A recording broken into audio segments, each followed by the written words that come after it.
በአሜሪካ ሀገር ውስጥ አንድ ጥቁር ልጅ በነጮች መካከል ሲያልፍ ፍርሃት ይሰማዋል። ይህንን የጻፉት የአሜሪካው ፕሬዝዳንት የነበሩት ባራክ ኦባማ ናቸው። በተባበሩት መንግስታት ቻርተር መሰረት ሁሉም ሀገሮችና መሪዎች እኩል ናቸው። ነገር ግን አሁን ዶናልድ ትራምፕ የየሀገሮቹን መሪዎች እየጠሩ ማሸማቀቅ ጀምረዋል። ሰሞኑን ከደቡብ አፍሪካው መሪ ጋር ባደረጉት ንግግር ደቡብ አፍሪካ ውስጥ ነጮች ይገደላሉ አሉ። ይሄ ፍጹም ሐሰት ነው። እውነታው ግን በደል የሚደርስባቸው እስካሁን ጥቁር አፍሪካውያን ናቸው።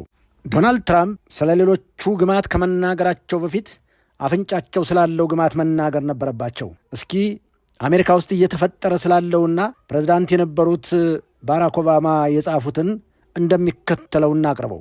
አንድ ጥቁር ልጅ አሉ ባራክ ኦባማ፣ በነጮች መካከል ሲያልፍ ፍርሃት ይሰማዋል። አንድ ጥቁር ሰው ማታ ታክሲ ማግኘት ሊቸገር ይችላል። አፍሪካዊ አሜሪካውያን እንደ ቡድን ወይም እንደ አፍሪካ አሜሪካዊነታችን በአሜሪካውያን ዘንድ መልካም ተቀባይነት የለንም። ጥቁሮች እንደ ጥቁረታቸው የሚያቀርቡትን ጥያቄ ከመቀበል ይልቅ ነጮች የንግድ መደብሮቻቸውን ቢዘጉ ይሻላቸዋል በማለት በመጽሐፋቸው ውስጥ አስፍረዋል። በ2000 ዓ.ም በተወሰደው ቆጠራ 34.7 ሚሊዮን ወይም 12.3 በመቶ የሚሆነው የተባበሩት አሜሪካ የአፍሪካ ዝርያ ያላቸው ጥቁሮች ናቸው። አሜሪካ ውስጥ አንድ ጥቁር ሕፃን በነጮች መካከል ሲሄድ የሚሳቀቀውና የሚፈራው የዘር ተጽዕኖ ስላለበት ነው። 34.7 ሚሊዮን ጥቁሮች በሚኖሩባት ሀገር ውስጥ በነጭ መካከል ለመሄድ ይሸማቀቃሉ።